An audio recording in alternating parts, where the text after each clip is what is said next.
Halo, selamat pagi, selamat siang, selamat sore, selamat malam, teman-teman online dimanapun Anda berada. Welcome back to my YouTube channel.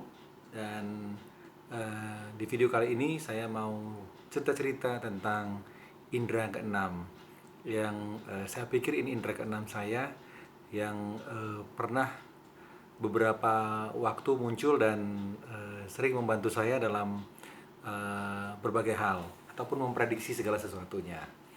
Nah, sebenarnya indera keenam ini kalau saya bilang adalah predictable. Predictable itu ada dapat diduga gitu. Jadi banyak kejadian terutama ketika saya tinggal di Bali, karena saya tinggal di Bali kurang lebih 10 tahun di sana. em, Banyak sekali yang saya dapatkan feeling-feeling itu muncul karena memperhatikan segala sesuatunya gitu. Misalnya pernah satu ketika saya tuh pernah lewat ke di sebuah daerah dekat kampus yang terkenal di Bali, yaitu di daerah Jimbaran Bukit, karena saya sempat tinggal di daerah Ungasan waktu itu di Jimbaran Bukit. Ketika saya lewat di arah ke bukit itu, kemudian menemukan satu pom bensin atau tempat pengisian bahan bakar itu yang masih buka dan ternyata buka 24 jam. Nah, waktu saya lewat tuh dengan sepeda motor sekitar kurang lebih jam 12 kurang, tengah malam, hampir tengah malam, dan saya bergumam dalam hati nih. Ini kejadian pertama ya. Saya bilang, saya lihat nih pom bensin kok buka ya jam segini. Untuk apa gitu. Dalam hati nih bergumam. Untuk apa? Nah, nanti malah dirampok gitu saya pikir ya. Karena mahasiswa pasti tidak ada yang berkeluyuran atau penduduk juga di daerah bukit itu sepi waktu itu ya. Tidak akan ada yang kepepet membeli bensin jam 1, jam 2 atau jam 3 pagi gitu saya pikir. Dan benar eh, 2 hari berikutnya itu saya melihat berita bahwa betul pom bensin itu kerampokan gitu, dan datangi perampok serta mereka diambil uangnya. Dan waktu itu kejadiannya adalah kalau nggak salah hari Minggu. Jadi mereka sedang banyak-banyaknya mendapatkan kejadian itu, mendapatkan uang cash, karena biasanya penghasilan dari Jumat tidak tersetorkan kayaknya ya ke banknya. Jadi Jumat, Sabtu dan Minggu gitu. Dan it happen gitu. Saya hanya, hati kecil saya gini, terjadi ya perampokan itu gitu.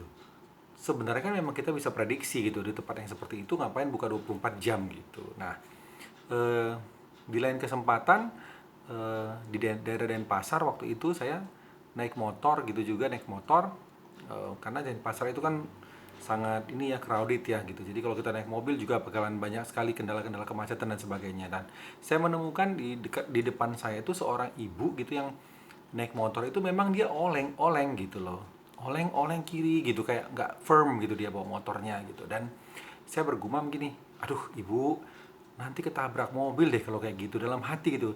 Dan hanya kurang lebih beberapa detik dari omongan saya, dia tertabrak mobil gitu. Dan saya sampai, kok saya bisa ngomong begitu ya gitu.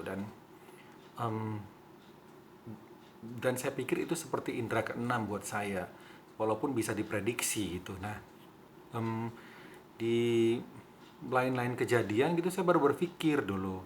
Saya baru berpikir bahwa ketika saya SMP, waktu ayah saya itu gawat dan sakit gitu ya, dibawa ke rumah sakit, eh, siang atau sorenya dilarikan ke rumah sakit besar di Medan.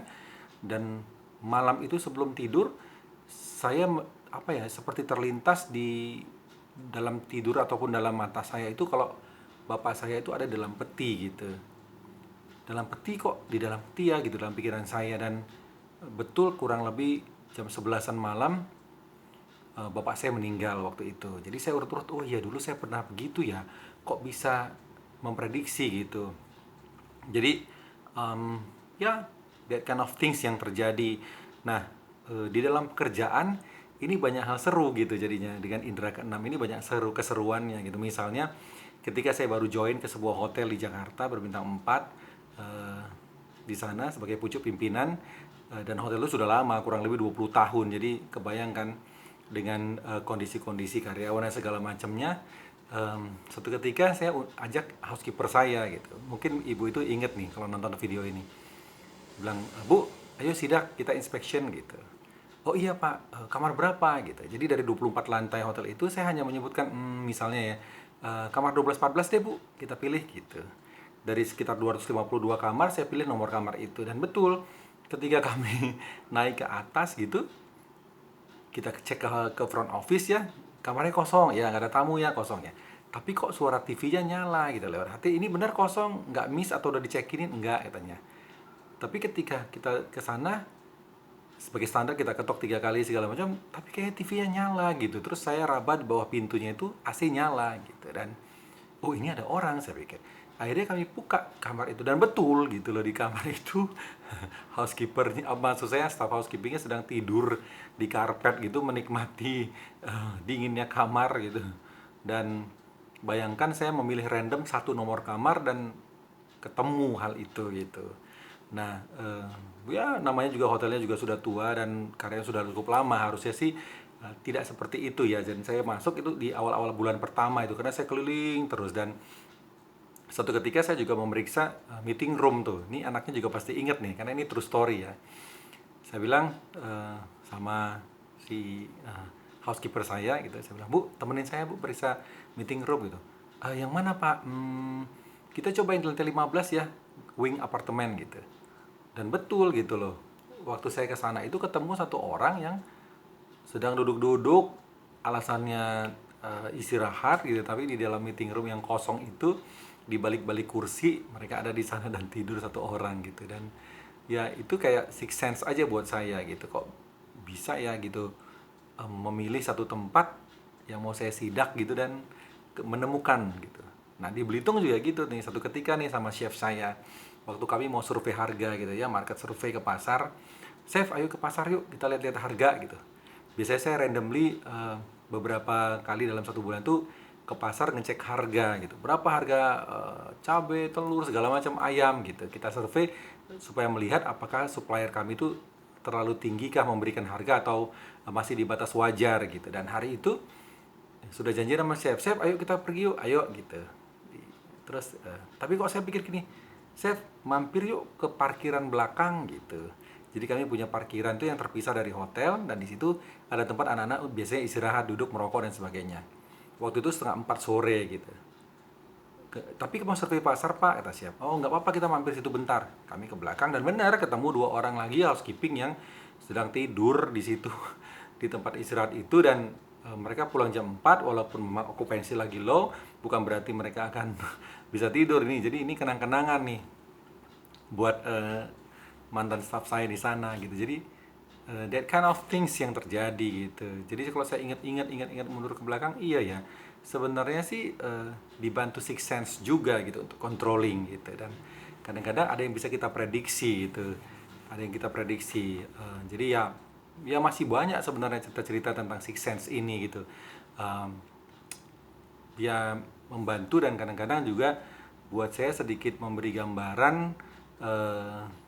apa ya, sebuah hal yang baik gitu. Oh satu lagi nih, ketika mama saya meninggal. Jadi saya waktu itu masih tinggal di Bali, dan orang-orang heran ketika saya tiba itu di rumah, itu persis ketika mama saya dibawa dari rumah sakit, mayatnya dibawa ke rumah gitu, disemayamkan gitu. Orang-orang bilang, kok lu bisa tahu cepat sekali gitu, sedangkan kakak-kakak yang lain belum tiba gitu. Nah kejadiannya juga unik gitu. Jadi kalau nggak salah hari Senin, mama saya itu dikabarin, mama agak gawat nih, masuk rumah sakit ICU gitu, kalau bisa pulang gitu. Dan karena saya memang sudah punya schedule dengan orang gereja saya hari Jumat, akan ke Danau Toba gitu, kami kunjungan liburan dan sebagainya gitu dari Bali. Jadi saya membeli tiket hari Rabu gitu, hari Rabu. Hari Seninnya saya pergi memesan untuk hari Rabu. Saya pikir ya 2 hari lebih awal dari hari Jumat. Tapi kok begitu saya pulang dari biro perjalanan, karena waktu itu saya memang lagi mengurus tiket saya untuk ke Jepang. Jadi saya bilang, Mbak saya bookingin hari Senin ya gitu. Terus saya telepon, issued nih Pak, tiketnya gimana, time limit gitu. Terus saya bilang, saya hari Senin, issued untuk hari Rabu gitu berangkatnya. Terus saya bilang, ya deh Rabu. Terus hati kecil saya bilang, jangan Rabu gitu, besok aja gitu, besok Selasa gitu. Jadi saya pikir, mbak maaf, jangan Rabu deh, saya bilang Selasa gitu. Loh betul nggak Selasa, tapi acaranya Jumat katanya. Nggak apa-apa deh Selasa, saya bilang. Nah betul, saya akhirnya merubah tiket saya itu Selasa. Dan ternyata hari Selasa itu ketika saya berangkat dari Bali, saya masih di udara gitu, mama saya meninggal. Jadi mereka ngubungin saya nggak bisa. Mereka tahunya saya Rabu berangkat, jadi saya hari Selasa saya udah terbang. Mama saya meninggal, saya masih di kapal, di pesawat, jadi tidak bisa dihubungi. Begitu landing di Kuala Namu, dihubungi nih, tidak bisa, mama udah nggak ada gitu. Jadi betul-betul pas banget saya dari Kuala Namu ke rumah. Jadi mama saya tuh mayatnya baru tiba gitu di rumah, dan hari itu hanya saya dan kakak saya berdua itu mulai mengerjakan segala sesuatunya. Dan saya pikir loh, oh ini ternyata saya harus datang lebih awal gitu. Jadi feeling itu kuat banget. Ayo, jangan hari Rabu, hari Selasa aja pulangnya gitu. Dan hati kecil saya. Padahal saya punya acara tour waktu itu hari Jumat. Jadi saya percepat gitu, dan memang ternyata ya itulah, six sense membantu saya juga saat itu. Saya ikuti. Biasanya kalau feeling saya itu udah dapet, saya ikutin. Tapi teman-teman semua itu tidak selalu ada gitu. Jadi bisa hilang tahunan, nanti ada lagi kepikiran feeling gitu. Dan itu justru gift buat saya ya, gift buat saya. Em, ya ya ya kadang-kadang menyenangkan, kadang-kadang buat saya juga kadang-kadang agak mengganggu gitu ya. Jadi seperti hal negatif yang kita pikirkan terjadi gitu. Tapi itulah hidup ya, memang selalu ada yang positif dan negatif. Dan segala sesuatu itu Tuhan berikan tentu buat kebaikan kita sebenarnya. Nah, itulah cerita saya tentang six sense saya kali ini. Jangan lupa teman-teman, semoga ada manfaat daripada video ini. Dan yang merasa memang ada manfaatnya, boleh silahkan subscribe, kemudian likes, dan kasih komen mau cerita-cerita apa lagi. Dan ini yang saya ceritakan bukan saya karang-karang, tapi it's true story dalam kehidupan saya. Thank you for watching.